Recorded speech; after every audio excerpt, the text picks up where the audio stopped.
내가 설명해. 여기 어디지? 한번 시작. 네. 제국인데요.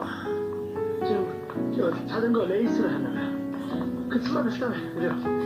그대로 그래가지고 어떻게 된가 지금 스코어가.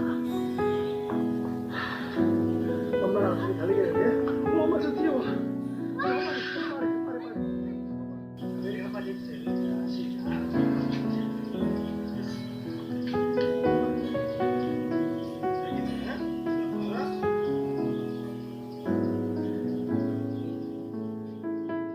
사기 찍은 거 아니에요.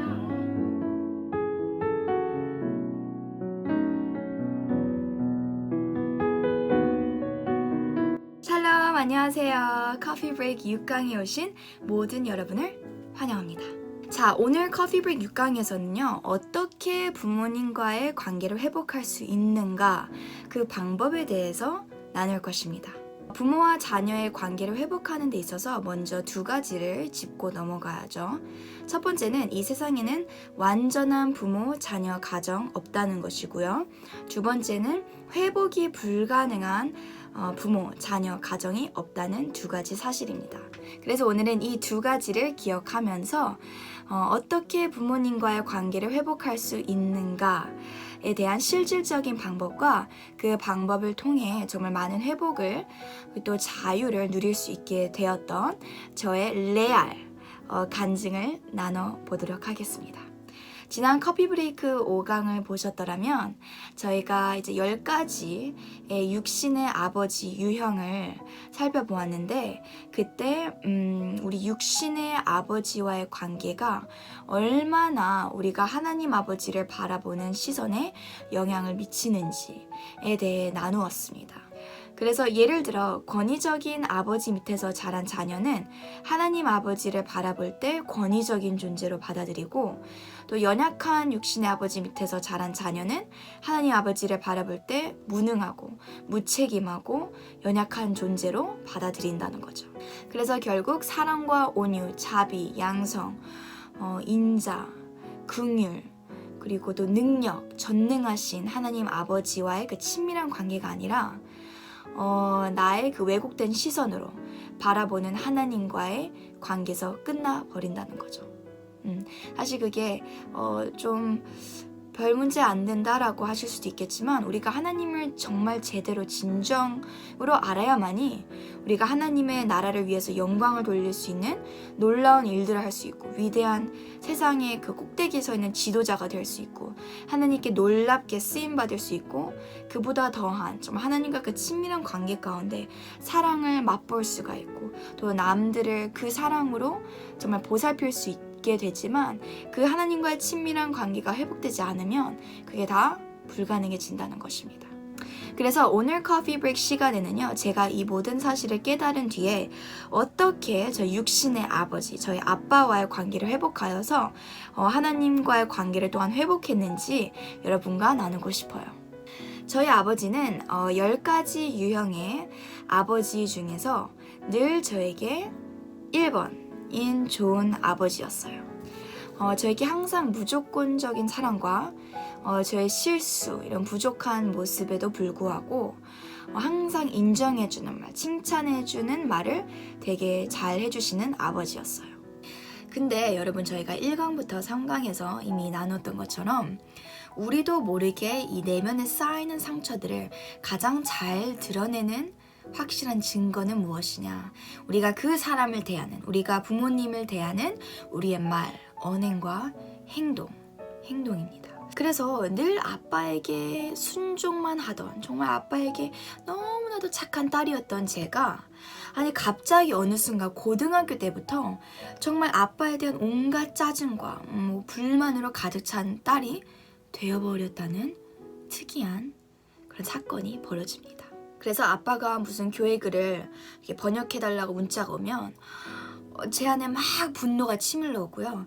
그리고 아빠가 무슨 교회 홍보 영상이나 아니면 뭐 전도지를 만들어 달라고 해서 저에게 전화를 거시면 제 안에 온갖 짜증이 막 가득 차기 시작하고, 그리고 뭐 설교 중에 올라와서 오늘 영어 통역 좀 할 수 있겠니? 물어보면 순종은 하되 약간 성도들 안 보이게 아빠를 째려보면서 강대상이 올라가기도 하고, 참 제 안에 어떻게 보면 제 안에 되게 많은 부정적인 감정들이 있었죠. 사실 고등학교부터 대학교 3학년까지, 정말 작년까지죠. 그런 마음들이 제 안에 있었고요.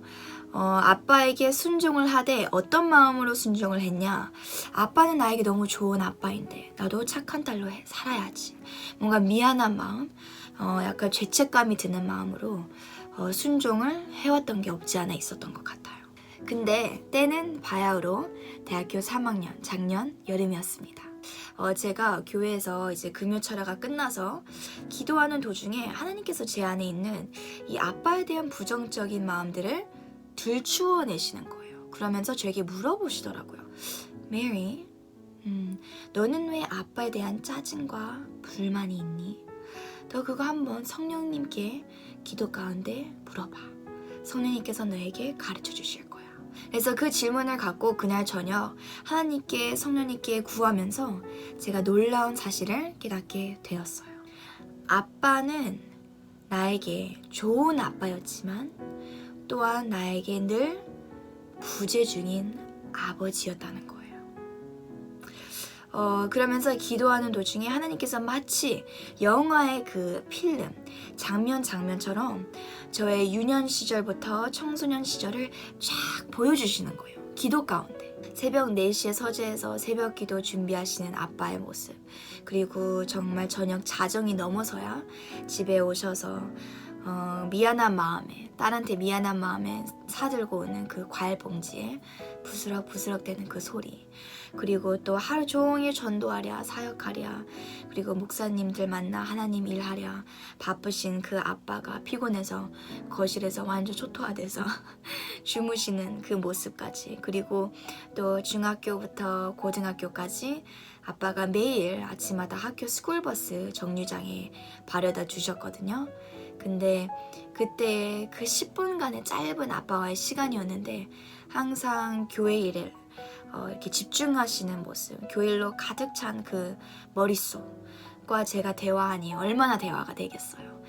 대화를 던져도 가끔은 딴소리를 하세요.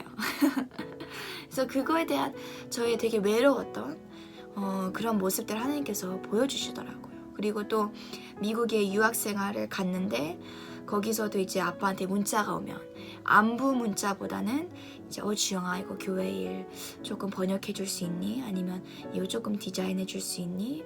아니면 이제 전화가 오면 아빠 목소리가 아니라 뭐 외국인 목사님들 이제 초청 집회 같은 거 하면 또 바꿔주세요. 이제 기도 받으라고. 근데 저는 사실 그 목사님들의 목소리가 아닌 아빠의 목소리를 듣고 싶은데, 아무튼 그런 다양한, 정말 다양하죠. 그런 제가 생각지도 못한 것들을 하나님께서 깨닫게 해주시면서 제 안에 마음 깊숙한 곳에 그 참 오랜 시간 자리 잡았던 상처를 보여주셨습니다. 하나님께서. 그래서 부재 중인 아버지에 대한 이 상처, 불만, 분노로 인해 제 안에는 아빠가 무슨 부탁을 하든 항상 제 마음 깊은 곳에는 나랑 시간도 안 보내주면서 왜 이렇게 나한테 많은 것을 요구해? 라는 그 내면의 목소리가 있었다는 거죠. 그래서 그날 저녁 저는 하나님께서 주신 이 중요한 깨달음을 갖고 아빠와의 저의 관계를 회복하기 위해 내적 치유, 빈 의자 내적 치유를 했습니다. 지난 커피 브레이크 4강 낮은 자존감을 극복하는 유일한 방법을 다룰 때 제가 잠깐 소개했던 그 내적 치유 방법인데요. 그 당시는 저에게 상처 준 사람을 이렇게 육체적으로 이렇게 대면할 수 없었기 때문에 저희가 이제 빈 의자라면서 성령님께 기도하고 그 당시 사건의 아픔을 깨닫게 하고 또 그 사람을 용서하고 내가 회개하고 그리고 하나님의 사랑을 내 안에 심는 그런 내적 치유 과정이라고 설명을 드렸었는데, 하지만 이번 케이스는 저에게 상처를 준 사람과 1대1로 대면할 수 있는 상황이기 때문에 사실 정말 기도하면서 대면을 준비한다면 엄청난 치유와 회복이 내 안에서만 일어나는 것이 아니라 또 상대방 그리고 우리의 관계 가운데 일어날 수 있는 엄청난 포텐을 갖고 있는 내적 치유 방법입니다. 그래서 그날 저녁 제가 아빠와의 내적 치유를 할 때 3단계, 3단계의 지혜로운 접근을 했습니다. 자, 첫 번째 단계는요. 부모님에게 나의 모든 감정을 솔직하게 털어내는 것입니다. 이때 되게 중요한 것은 우리 부모님의 눈치를 보지 않는 것, 두려워하지 않는 것, 그리고 쑥스러워하거나 창피하지 않는 것입니다. 그리고 내 안에 있는 감정들을 털어낼 때에 I message, 나 전달법으로 표현해야 한다는 것이죠. iMessage 전달법은요, 나의 감정들을 표현할 때에 상대방을 비판적으로 또 공격적으로 말하는 것이 아닙니다. 그래서 예를 들어, 아빠가 어떻게 나한테 그럴 수 있어? 아빠는 항상 그래. 그런 식으로 말하는 것이 아니라, 아빠가 나한테 이래 어렸을 때 그렇게 내가 자라오면서 이렇게 대했을 때 나는 사실 마음이 되게 슬프고 외롭고 힘들었어. 등 그 상대방의 행동으로 인해 나의 감정, 나의 마음은 어땠는지에 더 큰 포커스, 집중을 하는 것입니다. 그래서 저도 이 첫 번째 단계에 아빠에게 솔직하게 말했습니다. 아빠, 사실 나는 아빠랑 되게 많은 시간을 보내고 싶었어요. 근데 아빠는 항상 교일 때문에, 사역 때문에 바쁘셨죠. 그래서 제 안에는 어렸을 때 아빠와의 소소한 추억이 없어서 생각을 해보면 제 안에 많은 외로움과 슬픔이 있었던 것 같아요. 이렇게 털어내는 것입니다. 근데 여러분, 제가 처음 말을 꺼냈을 때는 사실 되게 어색했어요. 저도. 근데 하나하나 제 속에 있는 마음들을 묵상하면서 솔직하게 털어내니까 어느 순간 제 눈물이 툭툭 떨어지면서 나중에는 하염없이 눈물이 흐르는 거예요. 그래서 첫 번째 단계 가장 중요한 것은요. 물론 우리가 이제 부모님에게 나의 감정들을 솔직하게 전달하는 것도 있지만 그 털어내는 과정 속에서 내 안에 있었던 그 답답한 마음들, 묶여있던 그 감정들, 썩혀두었던 그 슬픔들을 다 털어 자유케 하는 거예요. 네, 거기에서 저 같은 경우에는 많이 울었어요. 그렇게 저는 이게 풀어지더라고요. 다른 사람들에게는 조금 높은 억양으로 소리를 지를 수도 있어요. 근데 그건 사람마다 다 다르지만 그렇게 털어내야 되는 게 되게 중요합니다. 모든 마음에 있는 것들을 털은 뒤 제 두 번째 단계가 있습니다. 두 번째 단계는 부모님의 역할인데요. 부모님의 올바른 반응입니다. 자녀가 자기가 속상했던 점, 슬펐던 점, 외로웠던 점, 상처받았던 점들을 나눌 때에 부모가 일일이 방어적으로 자기의 정당성을 주장하려고 설명하려고 아니야 나는 안 그랬어 엄마가 아빠가 널 너무 사랑하는 거 알잖아 그때는 엄마 아빠가 힘들어서 그랬어 이렇게 설명하려고 하면 오히려 힘들게 열린 그 자녀의 마음의 문은 더 굳게 닫혀버린다는 거죠. 자녀가 속마음을 나눌 때에 자녀가 자기 오랫동안 묵혔던 속마음을 어렵게 나눌 때는요 올바른 부모의 반응은 자녀의 말을 끊지 아니하고 끝까지 들어주는 것입니다. 그리고 자녀가 모든 속마음을 울면서 소리를 지르면서 언성을 높이면서 말을 한다 할지라도 다 말한 후에는 자녀의 말에 공감을 해주고 이해를 해주고 미안하다고 사과하는 이 세 가지의 중요한 원리가 있습니다. 저도 사실 이 세 가지가 이렇게나 제 삶에 큰 변화, 큰 회복, 큰 자유, 큰 부모님의 사랑을 다시 채워줄 줄은 몰랐어요. 근데 아빠가 저의 말이 다 끝난 후 메리 많이 속상했겠구나, 공감해 주시고 슬펐겠구나, 이해해 주시고 아빠가 미안해 라고 사과해 주는 이 세 가지를 하시는데 제가 1단계에서보다 더 펑펑대면서 울었어요, 여러분. 그리고 제 안에 그때 그 즉시 그 세 가지 미안해까지 하는 그 순간 제 안에 정말 수십 년 동안 돌같이 단단했던 마음의 벽이 그냥 무너지는 게 아니라 완전 사르르 녹아내려져 없어지는 그 기적을 제가 맛보았어요. 이것이 바로 성령님의 역사하심인 줄 믿습니다. 그래서 여러분 미안해라는 말은 엄청난 사랑의 메커니즘입니다. 미안해라는 말 앞에서는 사단도 꿈쩍을 못해요. 어떻게 할 수가 없어요. 그래서 앞으로는 우리 모두가 미안해라는 말을 쑥스러워하지 않고 어색해하지 않고 부끄러워하지 않고 자주 가정 안에서 사용하시길 축복합니다. 마지막 세 번째 단계는요. 자녀 또한 부모에게 사과하는 것입니다. 내가 그동안 아빠한테 짜증내서 미안해. 아빠 사랑해. 아빠는 최고야. 라고 말하는 것이겠죠? 자녀의 마음이 정말 온전하게 완전하게 회복이 되면요. 이런 말들이 자동적으로 누가 강요하거나 시키지 않아도 나오게 됩니다. 그리고 이런 말들이 오가는 부모와 자녀의 모습이 바로 하나님께서 태초에 계획하신 가정의 올바른 온전한 완전한 모습이 아닐까 생각합니다. 끝으로 저는 이 3단계 부모와의 내적 치유 과정을 통해 엄청난 놀라운 변화들을 짧은 시간에 체험하는 축복들을 누리게 되었습니다. 물론 옛 습관은 쉽게 고쳐지지 않아요.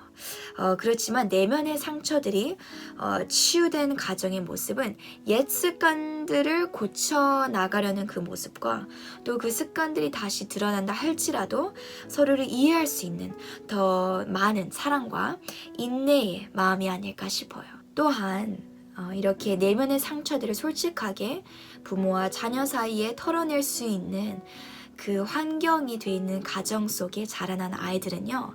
하나님과 친밀한 교제를 누릴 수 있는 자유가 생깁니다.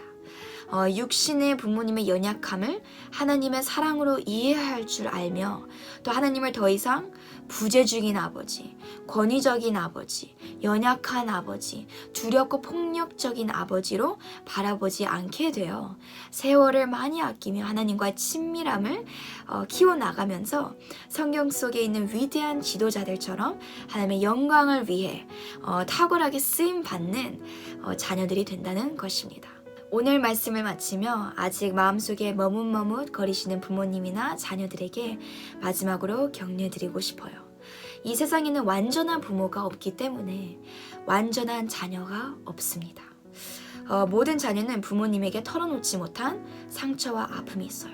아무리 내가 좋은 부모라 할지라도 아무리 내가 자녀와 시간을 보내고 쓴소리를 안 한다 할지라도 우리는 완벽한 사람이 없기 때문에 모든 자녀에게는 말 못한 상처와 외로움과 슬픔이 있습니다. 그리고 이 문제들은 우리가 꼭 하나님을 믿는다고 바로 해결되는 게 아니에요. 오직 우리가 우리의 마음의 문을 하나님께 먼저 열어서 겸손한 자세로 기도를 하고 또 성령님을 통해 우리의 내면의 상처와 잘못들을 깨닫게 된 후에야만이 성령님을 의지하고 내가 용기를 내고 정말 사랑과 겸손을 갖고 내 자녀에게 혹은 나의 부모님에게 대면을 할 수 있다는 것입니다. 그래서 부모가 자녀의 마음을 들어주고 또 이해해주고 그리고 사과를 할 때에 그 자녀는 부모님의 겸손한 모습을 깨닫게 되면서 그 마음의 사랑이 차근차근 계속 회복해 나가기 시작하는 놀라운 약속입니다, 여러분. 그리고 그 사랑이 회복될 때요. 그 상처가 치유되기 시작할 때 그 자녀는요. 하나님과의 친밀한 관계를 갖게 되면서 하나님께서 책임지시는 별보다 더 빛나는 정말 아름다운 하나님의 나라를 위해 쓰임받는 그리고 하나님의 사랑 안에서 순종할 줄 아는 위대한 지도자, 위대한 마지막 세대에 크게 쓰임받는 자녀가 된다는 것입니다. 그래서 여러분 지금 바로 여러분의 자녀들에게 손을 내밀어 미안하다고 한번 해보세요. 그렇다면 여러분의 가정 안에 서 있는 자녀와의 관계 뿐만이 아니라 그 자녀가 하나님 앞에 올바로 설 수 있는 그 관계까지 즉시 풀리게 될 것입니다. 이것은 저의 약속이 아니라 하나님께서 저에게 가르쳐 주신 놀라운 회복의 약속입니다.